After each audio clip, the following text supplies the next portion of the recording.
Yes, may tama talaga ako. Pilipinas! Game ka na ba? Gina Joy. Okay, masyado tayong baklaan. Nakakahawa ang kabadingan. Ako, kumahawa tayo. We know who to blame. I miss game shows. Charot. Pero seryoso nga, in the landscape of Philippine TV, bakit parang wala ng mga trivia-based game shows? Anyari, mga mare?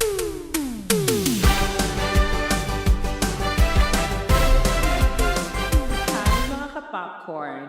Alam nyo, popcorns, I grew up watching a lot of TV. And I'm sure alam nyo yan as fellow millennials. And really, TV was the main source of content for all of us before. Pero syempre, ang mundo ng telebisyon, nag-e-evolve yan. Iba nga, meron tayong kasabihan na honesty is the parang mali yun. Eto ulit. Ayon sa kasabihan, ang di marunong magmahal sa sariling parang mali pa din siya. Okay, totoo nito. Sabi nga nila, the only permanent thing is change. At totoo naman, mas permanent pa yan sa tattoo na kilay ng tita mo. Anyway, let's reiterate, yes, the landscape of Philippine TV has changed over the years. So as someone na lumaki sa informative and educational shows, nagtataka ko, nasaan na yung mga knowledge-based game shows? Alright, bago ang lahat, why don't we go back to the beginning? 1950s nung nadala ang technology ng telebisyon dito sa Pilipinas. So at that time, yung mga game shows were just quiz segments sa mga entertainment variety shows. And marahil epekto lang to ng impluensya ng mga American shows na napapanood natin dati dito. It wasn't until the mid-70s that the long-running variety program Student Canteen had a game show quiz segment within their show. Ito yung IQ7, a quiz show for students during that time. Plus, may nakatapat din itong similar quiz show na tinawag na Pamantayan ng Talino. Same concept. It's a quiz show for students that aired naman on the government channel 4 during that time. So, these shows were popular up until the 80s. Pero nung 90s, that's when the concept of game shows became very solid on Philippine TV. So, it was really hard to pin down kung ano ba talaga yung original or pinakaunang solid standalone game show sa Pilipinas. But one of the earliest quiz game show format programs was called Battle of the Brains, which aired in 1992. And just like IQ7 and Pamantayan ng Talino, this show was about your smarts. Brain kung brain.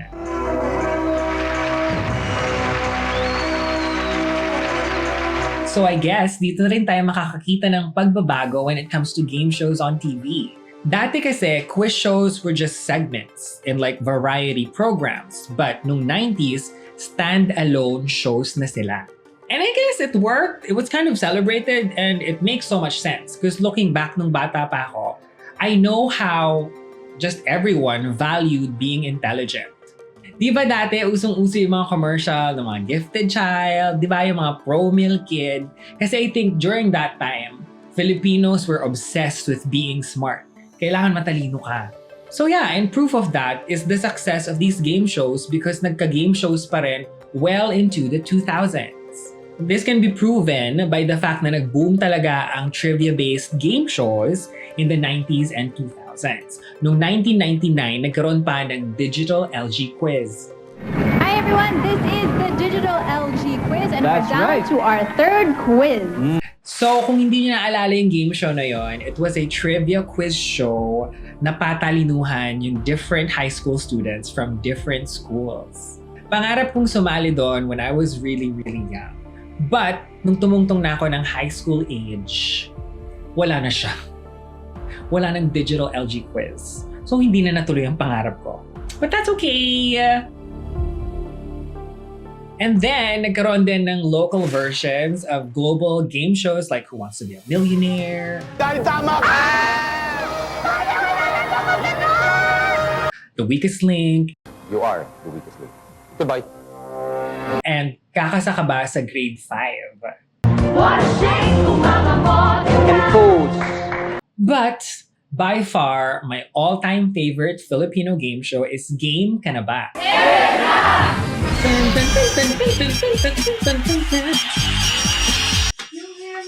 I'm sorry. Sorry, I got carried away! Of course, hosted by Kris Aquino, Game Ka Na Ba premiered in 2001 sa ABS-CBN. At ang goal ng mga contestant ay know the answers to the questions para manalo ng 1 million pesos! O diba, dati yung messaging sa TV, kapag matalino ka, rewarded ka. Over the years, nagbago ng format ang Game Ka Na Ba many times, and even the time slot changed. Nalipat ito sa noontime block ng 2004.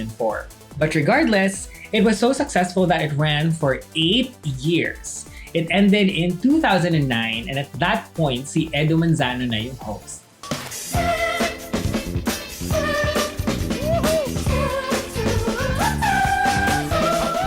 Now, I think at that point, yun na yung last prominent knowledge-based game show na nakita ko on Philippine TV.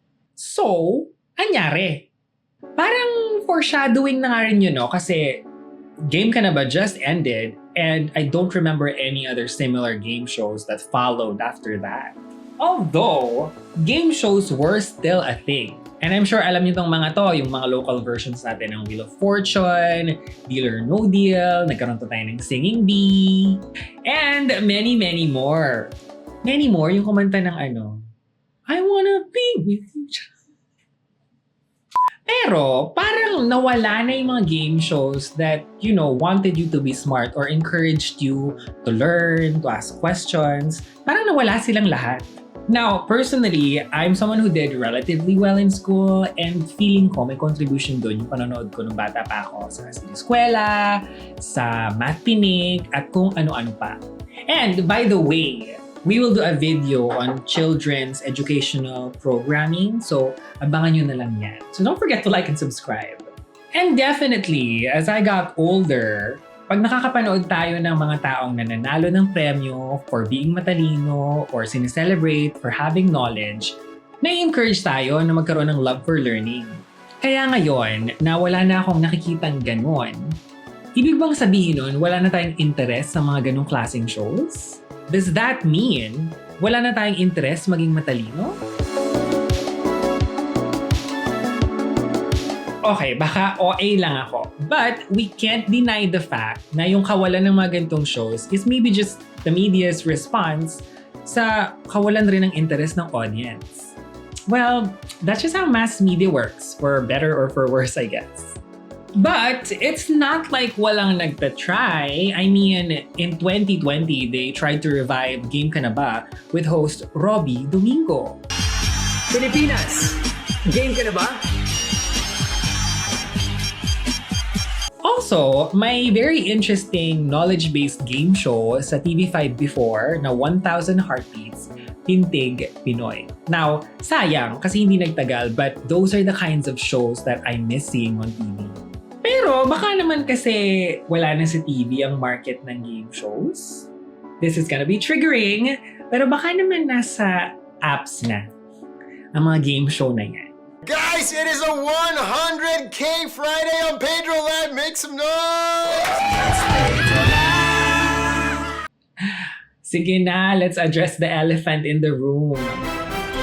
So, okay. For those of you who already know me, yes, I was one of the hosts of the now defunct game show, Paydro. I'm sure gusto niyong chumika na ako about this, pero isave na lang natin for another video para naman talagang mailatag natin ang mga nakakalokang pangyayari sa platform na yon. So para maabutan nyo, edi like and subscribe. Now, back to regular programming. I will say, producing and hosting that game show was a dream. Kasi nga, as I've said at the very top of this video, I'm a huge fan of game shows. I love trivia, I love learning, I love the messaging that being smart is cool, and that being knowledgeable makes you a winner. Diba? Ang ganda nun. To this day, I haven't seen any quiz game show that is at the same level as the quiz game shows of before, so it kind of begs these questions.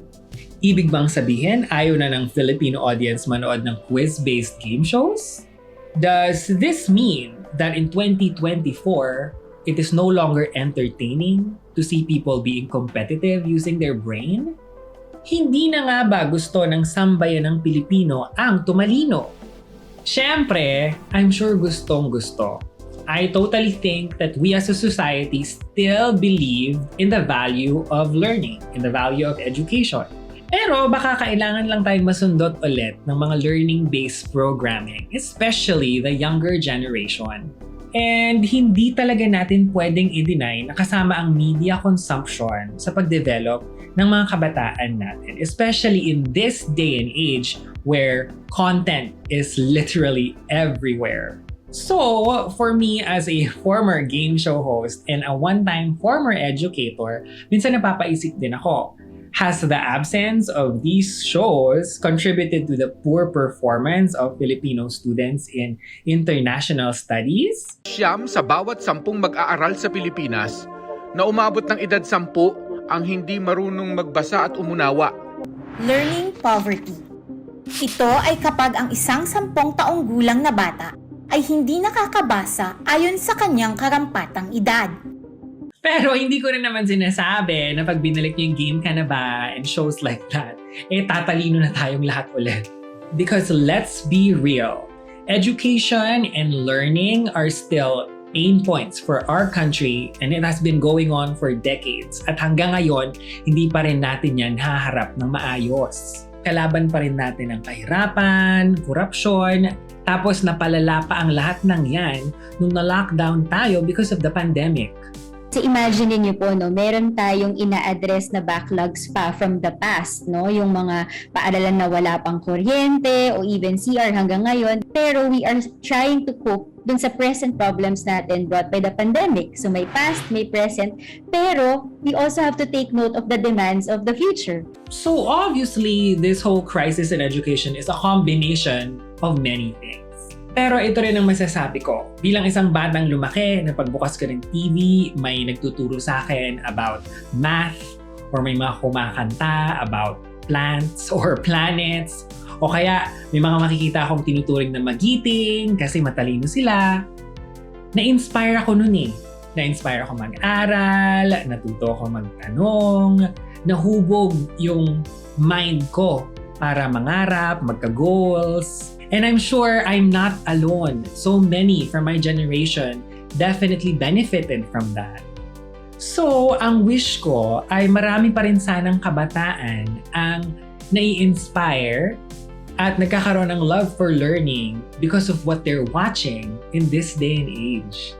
So more than ratings, audience share, or the money na kikitain sa ads, sana silipin pa rin natin dito sa mass media industry kung may mga paraan pa to revive the whole idea that learning is entertaining and that knowledge is indeed power. Ngayon, as far as education on TV, meron pa rin naman, diba? So, meron tayong DepEd TV, which I think, if I'm not mistaken, nasa free-to-air television. So, that's something. But I, as a trivia girly, I'm still hoping na one day makakapanood pa ako ng game shows na entertaining na, educational pa. And there you have it, mga popcorns. Thank you so much for watching this edition of Pop-Parinig. So don't forget to like and subscribe dito sa SISNE Studios para marami pa tayong chikahan about Pinoy pop culture from the past and the present. But for now, I say goodbye and knowledge is